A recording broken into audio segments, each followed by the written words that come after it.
정오 종합뉴스.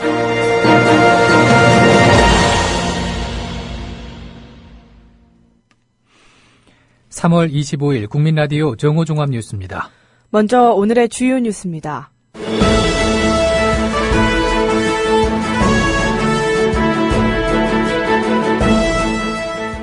김무성 새누리당 대표의 옥새 투쟁이 오늘 어떻게 끝날 것인지 주목되고 있습니다.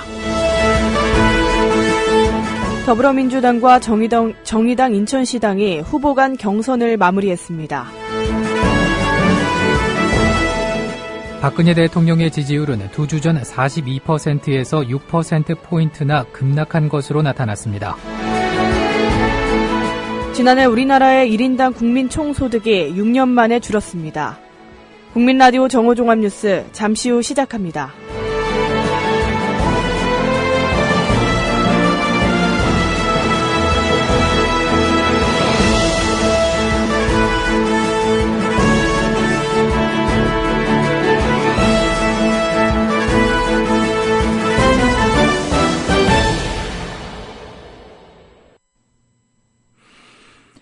김무성 새누리당 대표는 오늘 이른바 옥새 투쟁이 박근혜 대통령에게 정면 반기를 든 것이라는 일각의 평가와 관련해서 청와대 운운하는 것에 대해 전혀 그런 생각이 없다고 말했습니다. 김 대표는 오늘 여의도 당사에 도착해 청와대와의 관계 보도가 많이 나왔는데 저는 당원 당규를 수호하자는 차원에서 당규에 심히 위배되는 것을 의결하지 않겠다고 말씀드린 것이라며 이렇게 밝혔습니다. 김 대표는 또 친박계 최고위원들이 최고위원회 개최를 요구하는 데 대해서 당무는 보겠지만 최고위는 열지 않겠다는 뜻을 분명히 했습니다. 김무성 새누리당 대표의 추인겁으로 출마길이 막힌 진박 후보 5명은 오늘 김무성 대표 최고위원은 당의 분열을 조장하는 작금의 사태를 대승적 차원에서 결단하여 최고위원회로 돌아와 책임 있는 모습을 보여주기를 촉구한다고 밝혔습니다. 서울 은평구을 유재길, 서울 송파구을 유영하, 대구 동구갑 정종섭, 대구 동구을 이재만, 대구 달성군 추경호 후보 5명은 오늘 오전 국회 정론관에서 기자회견을 열고 대한민국의 정치 발전을 위해서 지금 이 순간에도 최고위원 회의를 정상화시키고 국민이 신뢰할 수 있는 집권당의 모습을 바로 세우는 것이 필요하다고 이같이 말했습니다. 새누리당 공천관리위원회는 20대 총선 대구 수성을 지역에 이인선 예비후보를 다시 공천했습니다. 공천위원인 김혜선 의원은 어제와 오늘 재공모 절차를 거쳐 이 후보를 단수 추천하기로 결정했다고 말했습니다. 김 의원은 과거 전례를 검토하고 중앙선거관리위원회에 문의한 결과 당원 당규에 따라 다시 결정된 후보의 경우 후보 등록이 가능하다는 해석을 받았다고 설명했습니다. 앞서 공천위는 수성을 지역에 여성 우선 추천으로 이인선 후보를 공천했지만 이 지역 현역인 주호영 의원이 선정 절차에 문제가 있다며 법원에 낸 가처분 신청이 받아들여져 이 후보는 공천장을 받지 못했습니다. 오늘 한국갤럽에 따르면 22일에서 24일 사흘간 전국 성인 1,004명에게 박근혜 대통령의 직무 수행도를 조사한 결과 지난주보다 4%포인트 급락한 36%로 조사됐습니다. 이는 올해 들어 최저치입니다. 박 대통령의 지지율은 2주 전 42%에서 6%포인트나 급락했습니다. 비박 공천학살 파동이 발발하면서 박 대통령 지지율이 수직 추락하는 양상입니다. 이번 조사는 휴대전화 RDD 표본 프레임에서 표본을 무작위 추출해 전화조사원 인터뷰 방식으로 실시됐으며 표본 오차는 플러스 마이너스 3.1%포인트, 95% 신뢰 수준의 응답률은 18%였습니다. 그 밖에 자세한 사항은 중앙선거 여론조사 공정심의위원회 인터넷 홈페이지를 참조하면 됩니다. 인천시 지역위원회 차원에서 총선 후보 단일화를 추진해온 더불어민주당과 정의당 인천시당이 후보 간 경선을 마무리했습니다.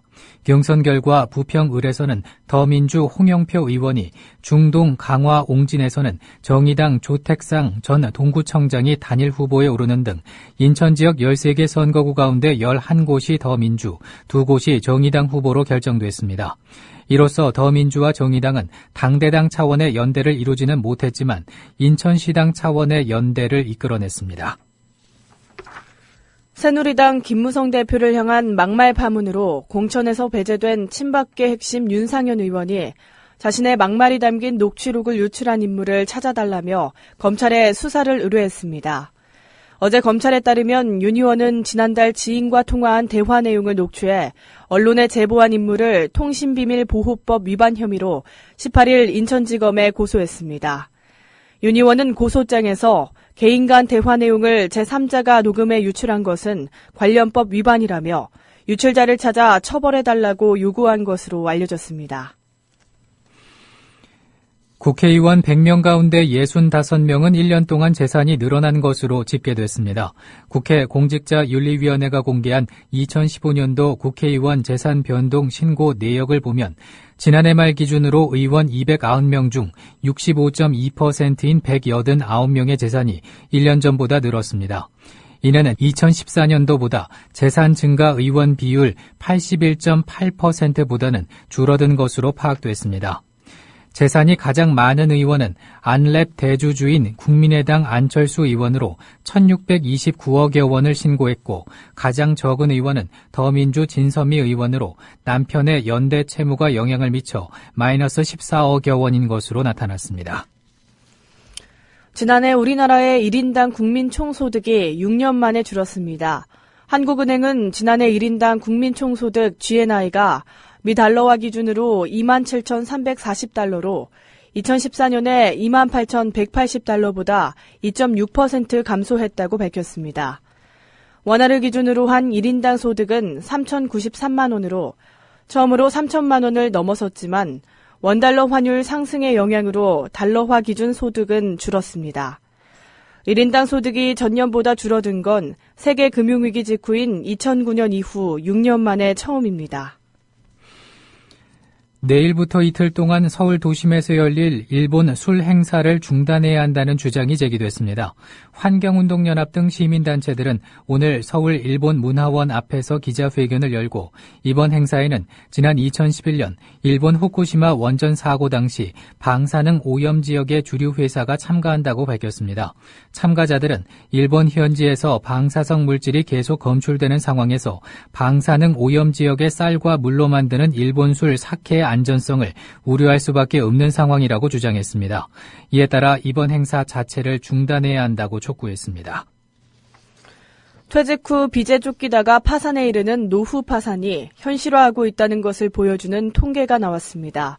서울중앙지방법원이 지난 1, 2월 파산 선고를 내린 1,700여 명을 분석한 결과를 보면 60대 이상이 420명으로 전체의 24.8%에 달했습니다. 이는 최대 경제활동 계층인 50대보다는 적지만 40대와 비슷하고 30대보다는 많은 수치로 법원 관계자는 파산 노년층의 수가 갈수록 많아지는 추세라고 밝혔습니다. 또 노년층 파산이 전체에서 큰 비중을 차지하는 것은 급격한 고령화 추세에 더해 과도한 자녀 사교육비 등으로 노후 대비에 실패한 경우가 많기 때문으로 추정했습니다. 다음 달로 예정됐던 5만 원 이하 무서명 카드 거래의 전면 시행이 연기됐습니다. 금융위원회는 카드사와 가맹점 사이에서 결제 승인을 대행하는 벤사와 협의해 중재안을 만들 필요가 있다면서 카드업계가 추진하던 무서명 거래 확대에 제동을 걸었습니다. 앞서 카드업계는 가맹점과 별도 계약 없이 카드사가 사전 통보만 해도 무서명 거래가 가능하게 만들 계획이었지만 수입 감소를 우려한 벤사와 대리점들이 반발하고 있습니다. 벤사와 대리점들은 카드사들이 무서명 거래를 강행하면 결제 승인 대행 업무를 중단하고 가맹점에서 카드 단말기를 회수한다는 입장입니다. 일본 작가의 작품을 표절했다는 의혹을 받고 있는 소설가 신경숙 씨가 표절을 하지 않았다는 입장을 검찰에 밝혔습니다. 서울중앙지방검찰청은 미국에 체류하던 신 씨를 상대로 이메일 조사를 벌여 자신의 작품은 표절이 아니라는 주장이 담긴 답변을 받았습니다. 검찰은 신 씨 사건에 대한 법리 검토를 마친 뒤 필요하다면 신 씨를 소환 조사할 방침입니다. 앞서 신 씨는 지난 1996년 발표한 소설 전설이 일본 작가 미시마 유키오의 우국을 표절했다는 의혹으로 검찰에 고발됐습니다. 병무청은 입대 회피 사례가 많은 연예인과 체육인 등의 병역을 별도로 관리할 수 있도록 입법화를 추진할 계획이라고 밝혔습니다. 병무청은 앞으로 연예인과 체육인 등의 병적을 별도로 관리할 수 있도록 병역법을 추가로 보완할 방침입니다. 병무청 관계자는 병역 의무가 발생하는 18세부터 현역이나 보충력이 끝나는 나이까지 연예인과 체육인의 병역 이행 여부를 추적해 관리하는 방안을 법제화할 것이라고 설명했습니다. 이용관 전 부산국제영화제 집행위원장이 검찰에 출석해 17시간 동안 조사받았습니다. 이 전 집행위원장은 협찬금 중개 수수료 지급 과정에서 일부 절차상의 문제가 있었던 것은 인정하지만 부산시의 고발 내용은 이해하기 어려운 부분이 있다고 말했습니다. 지난 2014년 제19회 부산국제영화제에서 당시 부산시가 세월호 다큐 다이빙벨 상영 반대 의사를 밝혔지만 영화제 측은 외압에 의해 취소한 사례가 없다며 상영을 강행했습니다.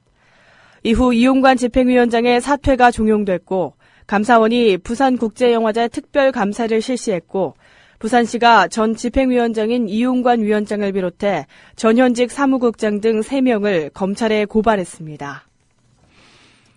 20대 총선의 후보 등록 첫날인 어제 전국 253개 지역구에서 701명의 후보자가 등록해 2.8대 1의 경쟁률을 기록했습니다. 정당별로 보면 새누리당이 210명으로 가장 많았고 더불어민주당 190명, 국민의당 109명, 정의당 45명 등의 순이었습니다. 무소속 후보는 82명으로 집계됐습니다. 지역별로 보면 세종특별자치시가 5대1로 가장 높았고 광주광역시 4.5대1, 전북이 4.1대1로 뒤를 이었습니다. 선관위는 후보 등록 마지막 날인 오늘도 오전 9시부터 신청서를 받아 오후 6시에 마감합니다.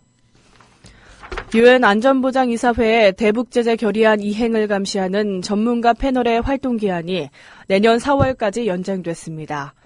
유엔은 오늘 안보리가 대북제재위원회 산하 전문가 패널의 활동 기한을 내년 4월 24일까지 연장하는 내용의 결의안을 만장일치로 통과시켰다고 밝혔습니다.